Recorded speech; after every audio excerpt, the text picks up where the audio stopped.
Before we start, quick heads up. Everything I'm about to tell you is internet theory and urban legend territory. None of it is confirmed by the people who actually made this show. But once you hear it, you're not going to look at this thing the same way again. Somewhere between 1997 and today, a children's show about four giggling, colorful creatures living in a grassy field became one of the most theorized about, picked apart pieces of children's television ever made. Parents banned it. Religious groups protested it. Late-night hosts joked about it.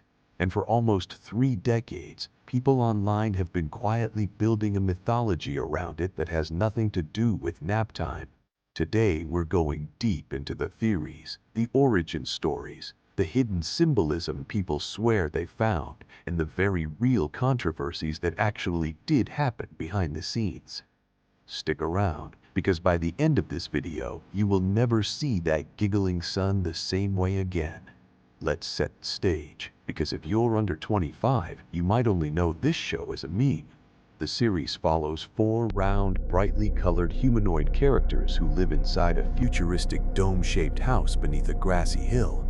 They communicate mostly in baby talk. They have television screens embedded in their stomachs, antennas sticking out of their heads shaped like everyday objects, and their world is watched over, quite literally, by a giggling baby's face embedded inside a rising sun. On the surface, bright colors, repetition, simple words, exactly the kind of thing you'd design for a toddler's brain.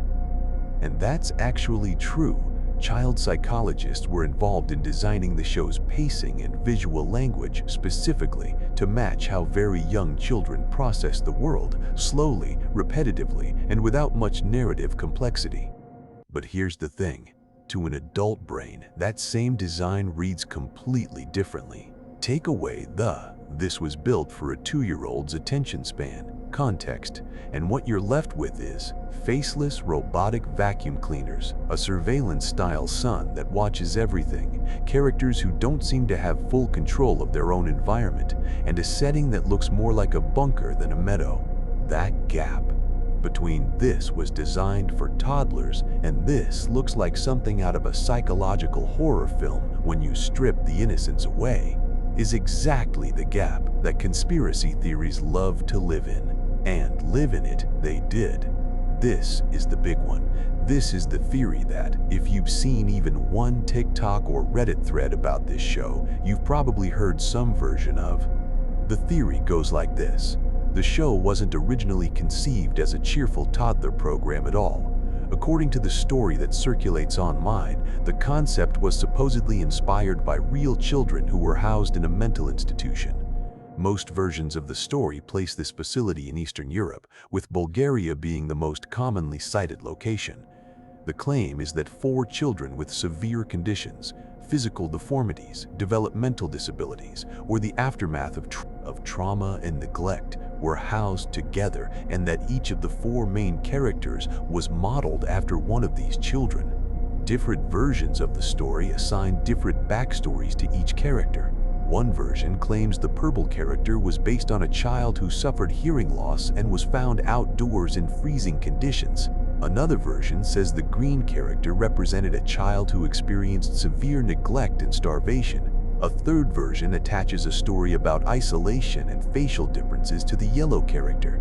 And in the most extreme versions of this legend, all 4 children are said to have died on the same day, and the show was allegedly created by unnamed, unspecified people as some kind of memorial, or worse, some kind of cover-up.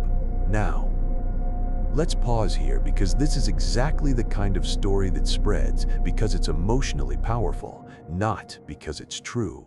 There is no credible documentation tying this story to any real facility. No named institution has ever been verified. No journalist, researcher, or outlet has ever produced records, names, dates, or any kind of primary source. The story has no consistent origin. It shifts depending on which corner of the internet is retelling it. Sometimes it's Bulgaria, sometimes it's Romania, sometimes the number of children changes. That kind of instability is a massive red flag for any historical claim. real events tend to get more consistent as they're documented, not less.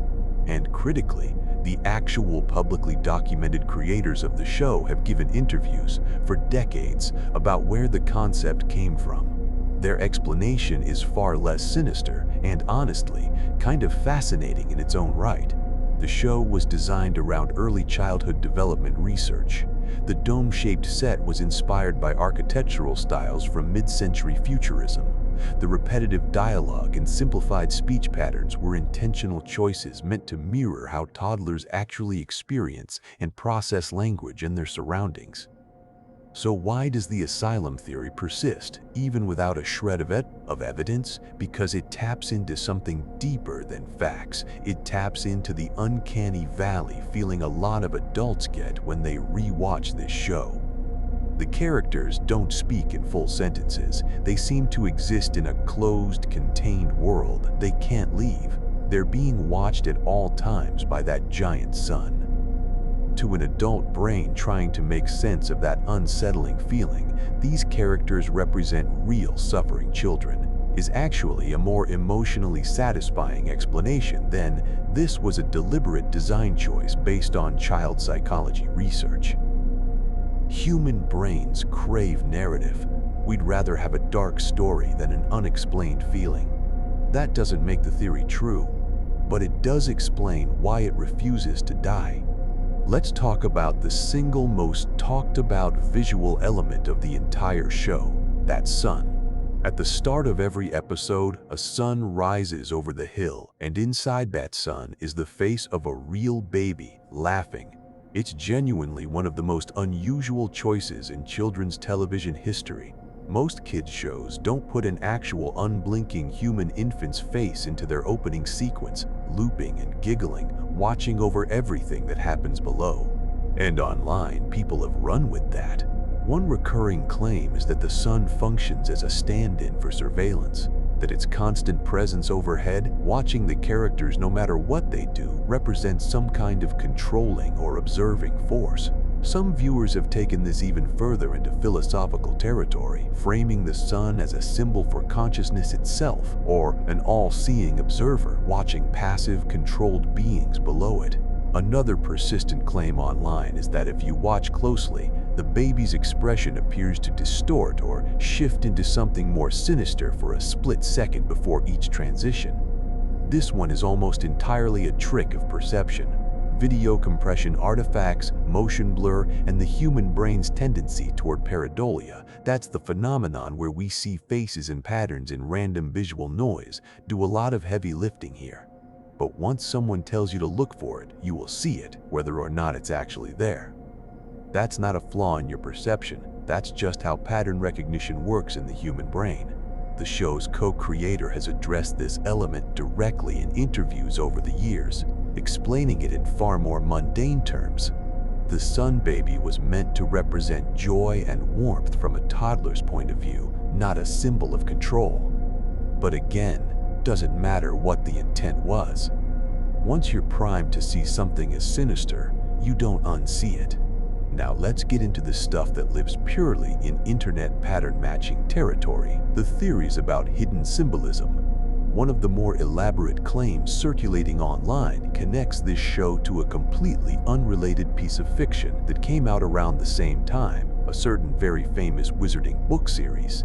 The claim points to the antenna shapes on top of 3 of the 4 characters' heads, arguing that when combined, they resemble a symbol from that other franchise, a symbol associated with 3 powerful magical objects. Some versions of this theory go further, pointing out that one character's antenna is shaped like a lightning bolt and drawing a comparison to a certain famous fictional wizard's forehead scar. Is this intentional? Almost certainly not. The shapes in question, a triangle, a circle, a curved line, a bolt, are about as basic and common as visual shapes get, and pattern matching enthusiasts can connect basically anything to basically anything if they're motivated enough. This is a great example of what's sometimes called apophenia, the tendency of the human brain to perceive meaningful connections between unrelated things. But it's a fun rabbit hole, and it's a great example of how internet communities build mythology collaboratively, piece by piece, with each new post adding evidence to the last. Another theory that circulated for years claims that the character's signature greeting, a simple, repeated two-syllable phrase, sounds like a different, much darker word when played in reverse. This kind of backmasking claim has followed all kinds of media for decades, from rock albums to children's shows, and it almost never holds up to actual audio analysis. Human brains are extremely good at finding words in random or reversed audio, even when none exist. Again, that's pattern recognition doing what it does best, whether you want it to or not. Then there's the theory that the characters aren't autonomous at all, that there's some kind of engineered or bioengineered beings without free will, controlled by unseen forces, living in a closed environment they can't leave. This one doesn't really point to any specific evidence so much as a general vibe. The characters live underground, they're monitored constantly, their world never seems to expand beyond the same hill and the same dome. It's less a theory and more a mood, but it's a mood that a lot of people apparently share because versions of this idea show up again and again across different corners of the internet. None of these theories have any documented backing, but together they paint a pretty clear picture of what's actually going on here. Adults rewatching a show built entirely around a toddler's internal logic and their adult brains, which crave narrative, causality, and hidden meaning, filling in gaps that were never meant to be filled. Okay, here's where we shift gears, because it's not all internet legend. Some real, documented controversy did follow this show, and honestly, some of it is stranger than the fan theories. Religious backlash. In the late 1990s, one of the most prominent televangelists in the United States publicly claimed that one of the characters was a secret symbol of LGBTQ identity, pointing to the character's color, an antenna shape, and the character carrying a bag as evidence. This wasn't a fringe internet rumor. It was a genuine media controversy that made international news, got responses from the show's producers, the BBC, and even political commentators, and became one of the most discussed pieces of kids' show controversy of that entire decade. The producers repeatedly denied any hidden message, stating the character was designed purely for toddlers to enjoy. The costumes themselves were reportedly a nightmare to perform in. Multiple people involved in the physical performance side of the production have described the character suits over the years as extremely heavy, difficult to see out of, and physically demanding to move in for long filming days. Performers had to operate inside thick, heavily padded suits with limited visibility on uneven outdoor terrain for extended takes. That's not a conspiracy, that's just a pretty rough job that doesn't get talked about much. The show faced real criticism from child development experts too, not about hidden messages, but about language acquisition. Some educators and speech-language specialists voiced concern that the deliberately simplified, babyish speech patterns used by the characters might not be the ideal model for toddlers who are actively developing their own language skills at that age. That's a legitimate, documented debate that took place in parenting and education circles at the time. No conspiracy required, and the production was famously secretive about its actual filming location. The outdoor set was kept largely private, which, combined with the show's already surreal aesthetic, fed directly into the sense online that something was being hidden. In reality, keeping an active outdoor set closed to the public is an extremely normal thing for a production to do, especially one built specifically for very young performers and delicate, expensive, practical sets exposed to weather. But the location was secret is a much more mysterious-sounding sentence than the production wanted to protect its set from tourists and weather damage, so guess which version spread further online. So here's the pattern you'll notice across basically every one of these controversies, real or fictional. Something ordinary and explainable gets filtered through public imagination and comes out the other side sounding like a cover-up. So why does this keep happening? Why do we do this? Not just to this show, but to kids' media in general. You've probably seen the same pattern applied to other beloved children's characters and shows over the years. Dark, true origin theories, hidden messages, secret tragic backstories. Psychologists who study this phenomenon point to a few consistent things. First, nostalgia distortion. When we re-watch something from early childhood as adults, our brains are processing it completely differently than they did the first time. What used to feel comforting and simple now feels uncanny, because we're bringing adult pattern recognition and adult anxieties to something that was never built with an adult viewer in mind. Second, narrative hunger. Human brains are wired to prefer stories with cause and effect over unexplained feelings. This show makes me feel weird because it was designed around toddler psychology, which is genuinely alien to how I process the world now, is a boring, unsatisfying explanation. This show makes me feel weird because it's secretly based on a tragedy, is a much more satisfying one, even though it requires zero actual evidence. And third, honestly, it's just fun. Building shared mythology around something everyone already has an emotional connection to is a form of collective creativity. It's modern folklore. It's the same instinct that built ghost stories around old houses and legends around abandoned amusement parks. It doesn't need to be true to be compelling, it just needs to be told. So, is there a real, dark, hidden truth behind this show? Based on everything that's actually been documented? No. What actually exists is a show that was built, very deliberately, around how a toddler's brain processes the world, and an internet culture that took the unsettling feeling that design creates in adult viewers and turned it into decades of myth. But that doesn't make the myth pointless. It tells us something genuinely interesting about how we process nostalgia, how quickly stories can spread without evidence, and how easily our brains find meaning in patterns that were never actually there. If you enjoyed this deep dive, let me know in the comments which children's show you want me to cover next, because trust me, this one is far from the only wholesome show with a dark theory attached to it. Like, subscribe, and I'll see you in the next one.